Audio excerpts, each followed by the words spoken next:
Hi everyone and welcome to today's video. Today we are going to be going over my top 10 worst concealers I've ever tried list. I've narrowed it down to 10 out of all of the concealer reviews that I have here on my channel, which as you guys know is a lot, okay? I review a lot of concealers. I've reviewed so many over the years. Anyway, it's a lot. I went through all of them and I picked out the 10 that I felt were like at the top and not in a good way. Now, while reviewing all of the videos for today's list, I realized that I've gotten really picky when it comes to my concealers and how I want them to wear, what I want them to look like, etc. And so I run into a lot that I'm just not really like a huge fan of, but that aren't that bad. I feel like this list, they were that bad. Like I personally would never try these concealers again. You may love them and that's fine. That's totally valid. But based on my experience with these, they're a no. My expectations, some might say, are a little unrealistic. But believe it or not, I still run into concealers that completely blow me away in a good way and that I keep and that I'm in love with and obsessed over. So let's go ahead and get started with this list. Get yourself a snack, get yourself comfortable because we may be here for a little bit. First one on my list is the Maybelline Fit Me Concealer. Now this one retailed for $6.99, so $7 US, and the coverage was described as being natural. So it didn't really specify whether that was supposed to be light, medium coverage, buildable coverage, anything like that. I remember with this concealer, it stung as soon as I applied it onto the skin, which I think that's what my thumbnail has me like, ouch, because it actually really hurt. Then it went away and I continued on. By the end of the day, it just wasn't worth it, not in my opinion. It wore off. It did crack a little bit from my recollection. It broke up a little bit and it definitely wore off. It looked a little dry by the end of the day. So was it the worst concealer ever? No, but for me, it just was not worth the pain that I experienced when I was first applying the concealer onto the skin. Maybe I was just very, very sensitive to that formula, but yeah, the coverage that it provided, it was very, very, very minimal. By the end of the day, it looked like I really didn't have anything on it anyways. So for those reasons, it was a no-go, and that's why it's number 10. Next on my list is the Tarte Creaseless Concealer. Now this one retailed for $26 US and it claimed to be full coverage. This was supposed to be a vegan, creamy, full coverage formula that was supposed to be waterproof, and it also claimed to not crease or settle into fine lines, which I quickly learned was not the case. Okay, it really did settle into fine lines and it did crease up a little bit, which is why I believe I had to set it. By the end of the day, it had worn off. It did continue to settle into my fine lines a little bit, and it also broke up underneath the eyes. It didn't look great by the end of the day. I couldn't wait to wash it off. Needless to say, I never grabbed it again. I always opted for my Tarte Shape Tape, not the Creaseless concealer. Next on my list is the Bobbi Brown Instant Full Cover Concealer. This one retailed for $30 US and it claimed to deliver full coverage. The details stated that it was supposed to conceal dark circles, it was going to help brighten, it was also supposed to help soften the hollows underneath the eyes. It also claimed that it could be worn for up to 24 hours and that it had a weightless finish. This one was so bad. I was so disappointed. It was very, very full coverage and it really did help brighten the under eye area. However, by the end of the day, it looked horrible. It looked like it had moved around everywhere. It had settled, it had creased up, it had broken up. My fine lines were very accentuated and elongated. So I have fine lines, sure, but I don't have them out to here yet. I will, but especially at that time, because that was a few years ago, I did not have fine lines that led to all the way out here. And that one really, it just made my under eye area look and feel heavy and just gross. It was not a good makeup day for me. I was not impressed with it by any means. Coming in at number 7, and this is one that to this day still confuses me because a lot of people, online reviews show that everybody loves this concealer. I'm talking about the Nars Soft Matte Complete Concealer, the one that comes in the little pot. It retailed for $30 US, and the coverage was meant to be high. Some of the claims were that it was going to be very natural looking. It was supposed to blur, it was supposed to conceal and help smooth the area in which you placed it on. It was oil-free, long-wearing, non-drying. Yeah, right. I remember when I wore this concealer, by the end of the night, it had completely disappeared. It had completely left my face. I don't know why. I didn't do anything differently that night. I don't believe that I wore it in any particular way that would cause it to do that. It was just completely gone. It also did settle into fine lines a little bit, and it did break up. So overall, it was not good for darkness underneath the eyes. Not in my opinion. I never grabbed it again because it provided very minimal coverage, especially for the price. But it's still, to this day, it confuses me because that concealer has great reviews. And I remember trying it at least twice, if not 3 times. And every single time I was like, no, this doesn't last. The coverage just would be gone by the end of the day. It just was not good, not for me.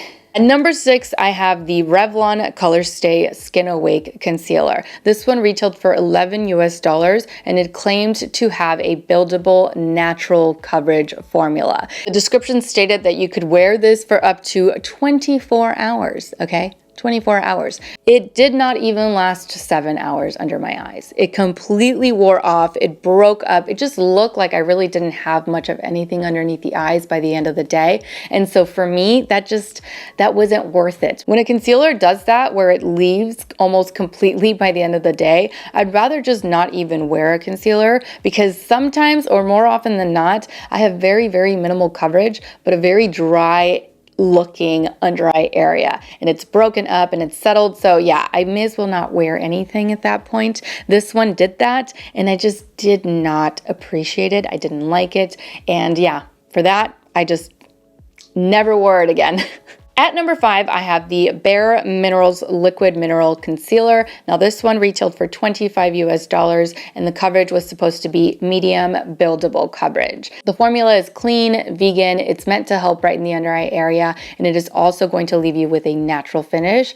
All sounds great, but this concealer I found absolutely oxidizes on you. When you would initially put it on, it looked like a completely different shade than once it dried down. It looked quite orange. Not only that, but the coverage definitely did not last underneath my eye area. It broke up, it looked a little dry, and it looked pretty orange by the end of the day. So yeah, for that reason, it has earned the number 5 spot on my list.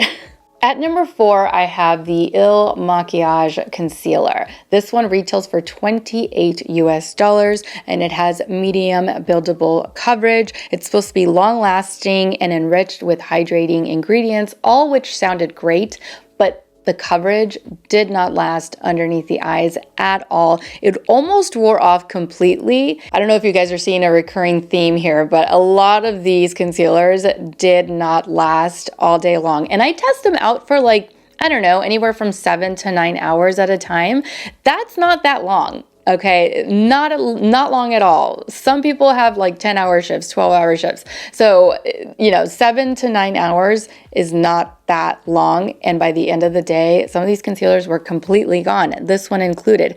It also accentuated my fine lines, which I never appreciate. So yeah, it was gone, accentuated fine lines, not worth the $28 in my opinion. Coming in at number 3, we have the Ordinary Full Coverage Concealer. Now this little guy retailed for $5.80, so very, very affordable. It was meant to deliver full coverage with a real skin finish. By the end of the day, oh my goodness, it looked so bad. So bad. It gave me a lot of extra texture that I don't typically have underneath the eyes. Nothing wrong with texture, but when a product gives you texture, it's just not a good product. It's not one that I'm going to continue to grab. It gave me a lot of texture. It settled, it wore off, it looked excessively dry, and it broke up so much underneath the eyes. I truly could not wait to wash my face that day, and I never looked back. Not to mention the fact that I waited about a month or more to receive all of the shades that I had ordered because the description on the website just didn't match the concealer shades that I received first because I ordered 3 to begin with. So I ordered 3 or 4 more and I ended up with like 7 or so concealers. I made it work and it just wasn't worth it. If you're trying to conceal darkness underneath the eyes, just don't even look at this one because it's just not going to deliver the way that you'd hope it would, which is unfortunate because The Ordinary usually has really, really high quality products as far as like their skincare, but makeup, concealer, it wasn't good. It really, really wasn't good.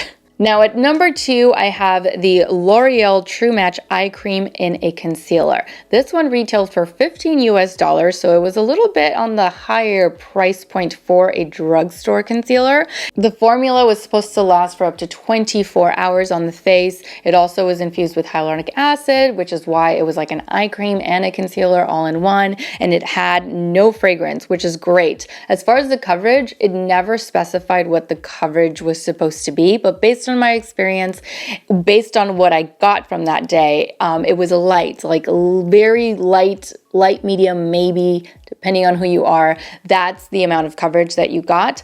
But as the day went on, it just was, by the end of the day, again, there was nothing left. It had settled into fine lines. It had moved around. It's just advertised as like a 2-in-1, but it's not a 2-in-1 because it doesn't conceal anything. By the end of the day, you're left with hardly anything underneath the eyes. And so for that reason, and also because of the price point being a little bit up there, I put it as my number 2.